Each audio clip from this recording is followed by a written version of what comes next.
Hey everybody, Brock Frady here, helping you enjoy your ride. In today's video, we're going to take a look at this RX 350 right behind me. It's a 2013 Lexus RX 350. It has a navigation system. It's a beautiful color. The exterior color is called Stargazer. I love that color. We're going to take a look at the inside, at the outside. I'll show you how some of the interior features work. And by the end of the video, you'll be very familiar with the 2013 Lexus RX 350.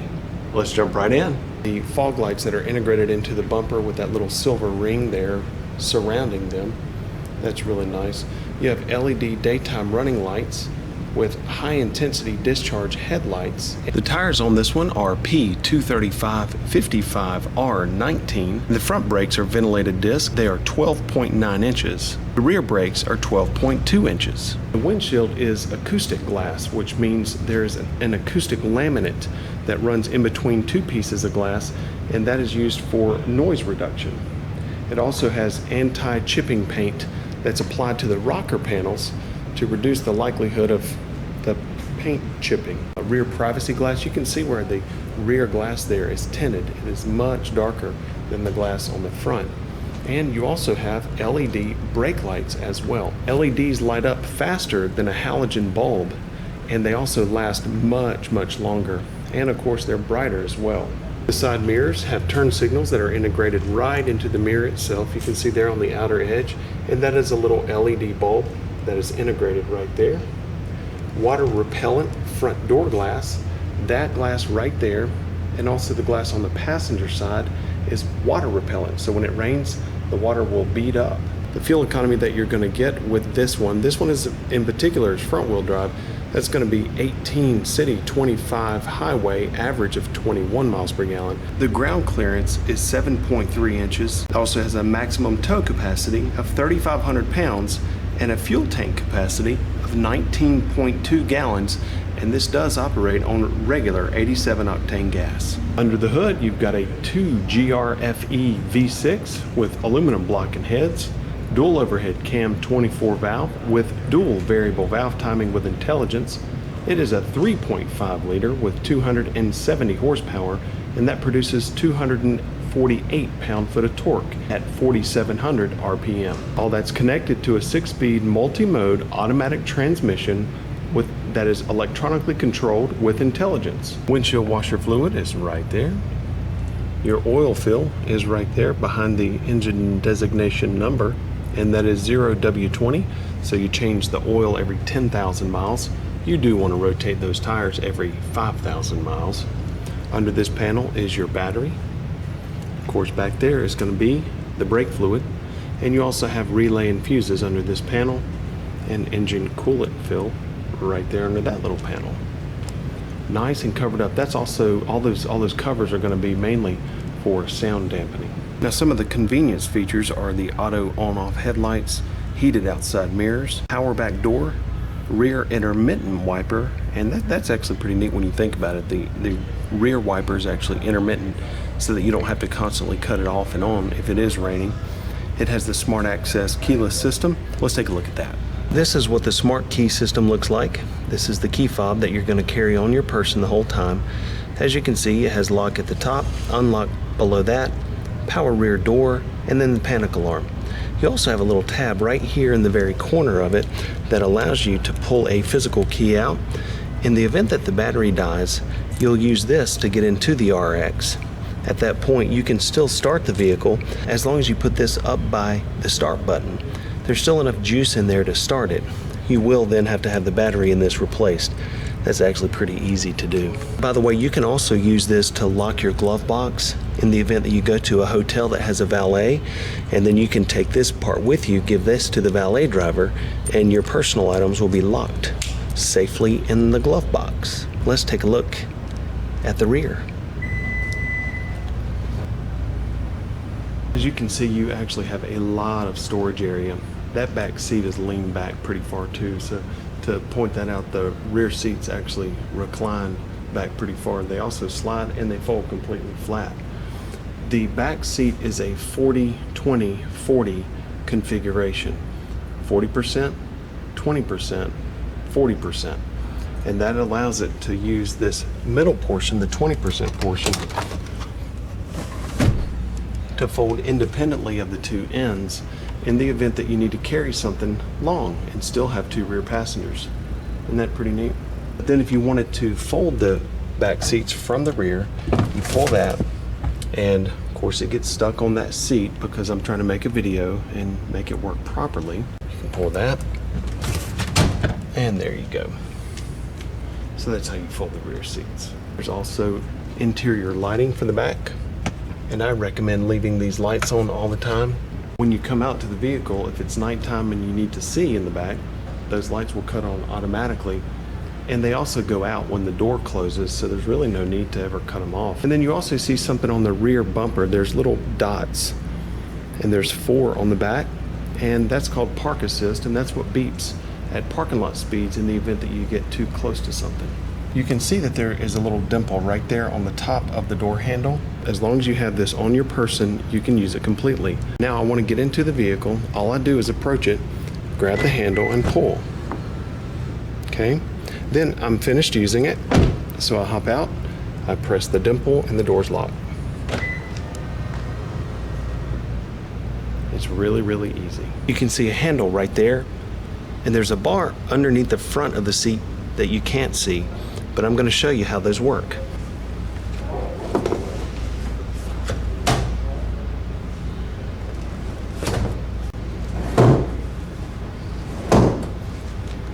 So you can see I was able to fold the seat by pulling the one on the side, and then I was able to actually slide the seat by pulling the bar up and moving that whole seat forward. It will also recline by pulling that handle as well when you're sitting in the seat. Nice air vents there. And I love the interior trim of this thing. It is just so classic. Wood grain right there by the power window switch. A little bitty speaker integrated into the door there with your chrome door handle. And the soft materials that are right here. It's actually a little bit hard, but it's kind of soft at the same time. The really nice coloring right there, all that match and go together. Water bottle holder there. Also notice that the back seats are perforated. You see the little bitty holes? They are not heated or ventilated. They're only perforated like that to match the front seats because they are ventilated and heated. You have airbags in the outer portion of the back seats. You also have side curtain airbags front and rear.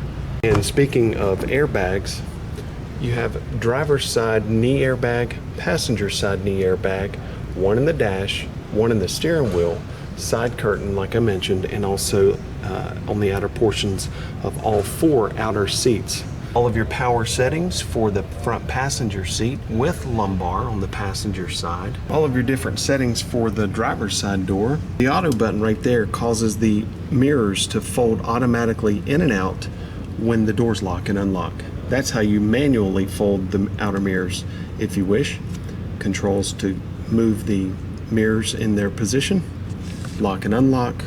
Window lock. One of the nice things too is seat memory. You can use this little joystick here on the left side of the steering wheel to move up, down, in, and out, and get that telescoping and tilt steering wheel set the way you want it. You'll then set your seat the way you want it.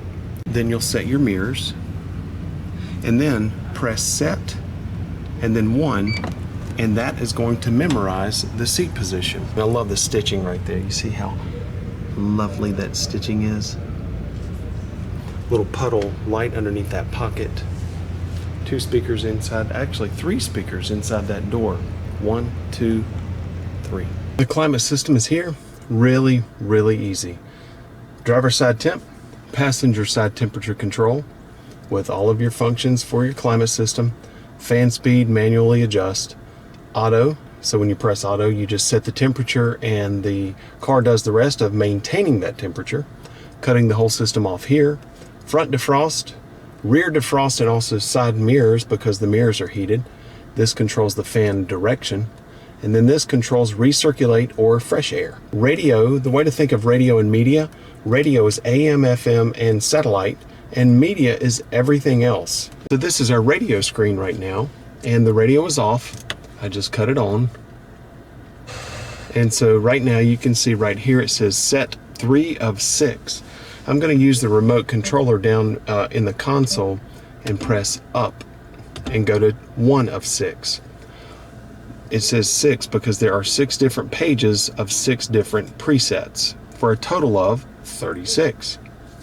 The way to memorize a station is to tune it on the dial and then move over to number 1 with the remote in the center console and press down and hold, and that just memorized that station. You can do that with AM, FM, and satellite. And for this demonstration, I'm going to be using this remote touch controller. It has menu over on the left, map and voice over on the right with up and down arrows. The up and down arrows zoom in and out of the screen itself, but they are also used anytime you have an up or down function, and by that I mean this. See where it says set 2 of 6, and then you have arrows that are on the right there. So I can press up right now with that controller, down, and I'm doing that with this. So I'll press menu, and now I see the menu screen, and that says destination, info, apps, setup, radio, media, climate, and phone. Pressing destination, these are ways to find destinations. And within info and apps, pressing down, these are mainly subscription based. So if you have an XM subscription, you can utilize those features. And then setup. This is where I recommend spending a lot of time if you first get one of these. This is basically how you can customize the vehicle to work exactly the way you want it to work according to your custom settings. One of the things that I recommend going to first is vehicle, and then customization. And if I had the vehicle, this is what I personally would do. I would go to door lock settings and auto unlock by shift to park. You see that? I would cut that off and then hit save. I don't want my doors automatically unlocking every time I put it in park. That's just me. Then the next one I would change is light settings, and I would go to headlamps on sensitivity plus that 1, okay, save. The reason I did that is because right here where it says auto, the headlights will cut on automatically at night. Well, they cut on automatically according to the little sensor that's on the dash. And the sensor then tells the lights when to cut on based on the lack of sun. Well, I just made an adjustment right there to make that sensor a little more sensitive to cut on sooner as the sun's going down. Pretty neat. So spend a good amount of time in that setup menu. And then you have radio, media, climate, and phone. There's no phone hooked up right now, but you could register multiple phones there. And the way you're going to do that, I recommend, is by hitting the phone shortcut on the steering wheel. That's off hook, that's hang up, that's voice commands. So when you press that, you can prepare your phone. It only takes about 30 seconds with either an Android or an iPhone. That's really, really easy. Then you have up and down and enter and a pages icon. These are going to correspond with the little screen that's in between the tachometer and the speedometer right there. So when I press the pages icon, it takes me to Park Assist. And that's how you cut your Park Assist on and off. It's on right now, and Park Assist, remember, is the sensors that are in the bumpers that beep if you get too close to something. And the way to tell that that's always on is a little green P right there. Then I can press down, and that's snow mode, ECT snow mode. ECT stands for electronically controlled transmission, and that snow mode, that's off right now because it's summertime. If you did need to cut that on though, what it does is when you put the vehicle in drive, and it's like nasty weather, it will start the transmission in a better gear ratio to reduce the likelihood of wheel slippage in bad weather. Then on the left side, you have your steering wheel audio controls. This is going to be volume and preset station scan, or track scan, like if it's a CD, or track scan if you're listening to music or a book on tape from your device. And then when you press mode, that changes the modes from AM, FM, XM, Bluetooth, USB. All the different audio modes are right there. Cruise control is here, and when you press the end of that, it cuts on the cruise. And that's your little green cruise icon right there. Looks like the speedometer with the arrow. So when that's on, you get to the cruise that you want, at which you want to cruise, and then you're going to press the stalk down just like this, and at that point the vehicle will cruise at that speed. You can then press it up to speed up, press it down to slow down, pull it toward you to cancel cruise, or push the end of it to cut it off. Heated and ventilated seat controls are here, and this is just to the right of the driver's seat in the center console. They are 3-level, both heat and ventilation. So that's 3, 2, 1, and that's off, and that's heat 1, 2, 3, 3, 2, 1, off. And when you cut on the ventilation, it is not air-conditioned seats. I hear a lot of people say air-conditioned seats. Technically, these are not. They're ventilated, so they will recirculate the ambient air in the RX through the seat bottom. That's traction control off. If this were all-wheel drive, you would see a locking center differential button right there to the right of the traction control off button. Your wiper stalk is here, and on the very inside it says mist, off, auto, low, and high. I recommend leaving it in auto right there so that it activates the automatic rain sensing wipers, so they wipe whenever it starts to rain. You can then adjust the auto sensing wipers sensitivity here because it says auto. This is to control the rear wiper, and it has an intermittent rear wiper like I mentioned earlier, and you just roll that to cut it on or off. You pull the whole stalk toward you if you want to wash the front glass, and then you roll the end of this stalk, roll it up to that icon, or roll it all the way down to the same icon at the very bottom in order to wash off the rear glass. Now we're looking at our turn signal stalk. DRL off is daytime running lights off. Rolling it up is auto, that's daytime running lights on, and then the headlights will cut on automatically at dark. Then that's parking lights or daytime running lights, and then that is headlights on manually. The inner ring is going to be your fog lights on and off. I recommend to always use your fog lights if it's raining or if the weather is nasty. Right now we're looking up at the map lights, and you can see there's a feature there called Safety Connect. And Safety Connect is a subscription-based service. Really nice in the event of an accident, or if it's like really bad, in the event of an accident, or you get yourself locked out, or if you break down, or even if you have an in-car emergency, you can push that button. If you do have an accident and the vehicle triggers the system, the Safety Connect advisors will come over the speakers and ask if you're okay, and they'll help you handle the situation accordingly. Map lights are there. This is going to be for the sunroof, open and close. All of your other map lights are right there. You can see that little bitty light. See that little bitty light right there? That's a kind of an ambient light, LED. I like that. This is going to cut on the LED map lights there. This cuts on this button allows all the lights to cut on when a door opens. So if you have it like that, the lights are going to cut on every time a door opens. And then this cuts on all the lights manually.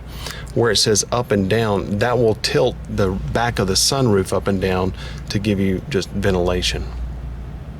Okay everybody, that's going to wrap up our look at the 2013 Lexus RX 350. Thank you so much for watching. I hope this video helps you enjoy your ride. If you liked this video and you would like to have more content like this delivered to you hot off the press as soon as I make it, make sure you hit that subscribe button. Also, give it a big fat thumbs up. Thanks so much again for watching everybody. And remember, the most important thing of all, have a great day everybody.